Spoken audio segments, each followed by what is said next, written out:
Idea 9, we are hopping along and we are almost done. The purpose and sort of the idea behind having 10 ideas was that we would build some skills and see things a little bit more, a little bit more, a little bit more, a little bit more, and challenge your thinking and give you some things to build on and some ideas and some basis and some information that you could really sink your teeth into. So idea 9 is all about perspective and the way we see things. So Bulletproof positive attitude was important in changing your perspective of yourself and roadblocks and what holds you back and what sends you forward. I hope that changed your perspective a little bit and helped you kind of get on track for really making stuff and being pro you, because if you're not pro you, who's going to be pro you?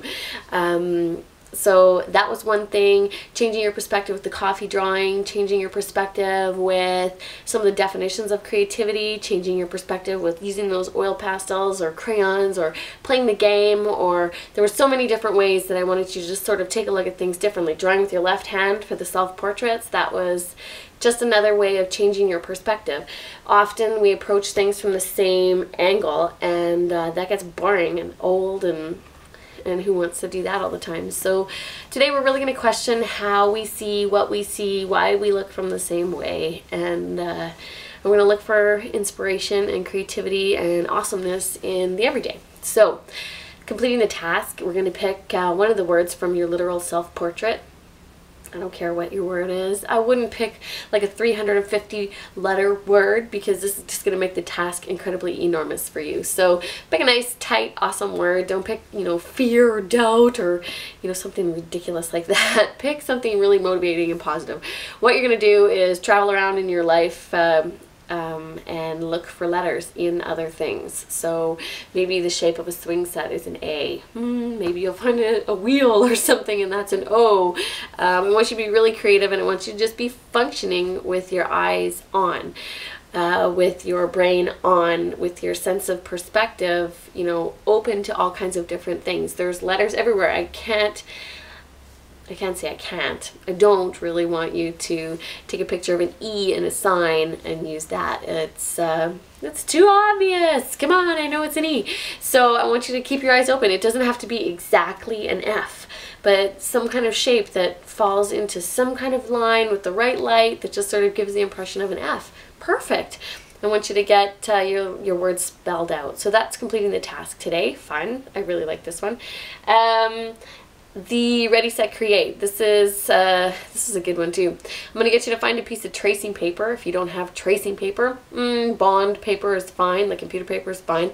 You can put it up to a window if that helps. That's the cheapest and most effective tracing table you will ever find. It's hard on the arms holding it up like that, but tracing paper. I'm going to get you to find a cool shot in a magazine. You can use one of your own photos too. That's totally awesome and totally okay.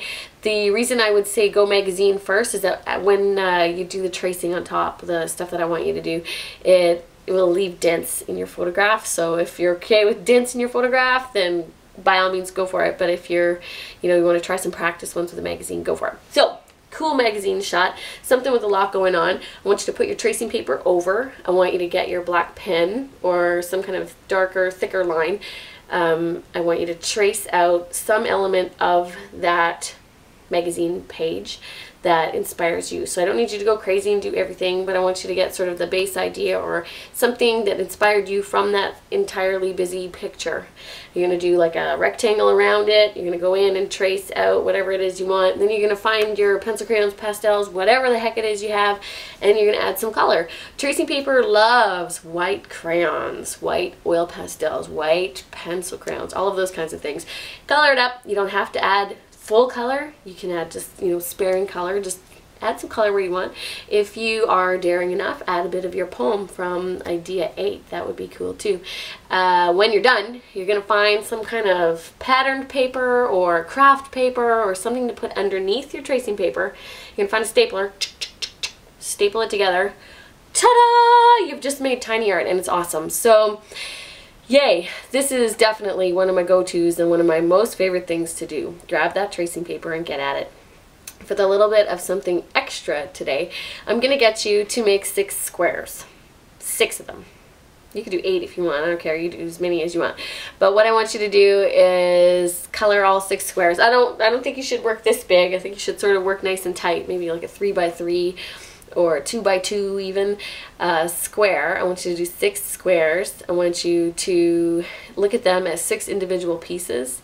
And I want you to decorate them, color them, do whatever you got to do, and await further instruction. So perspective, all about looking at different things. The letter exercise is really the key. I want you to walk through your day today looking for letters, or looking for numbers, or just looking for shapes in other things.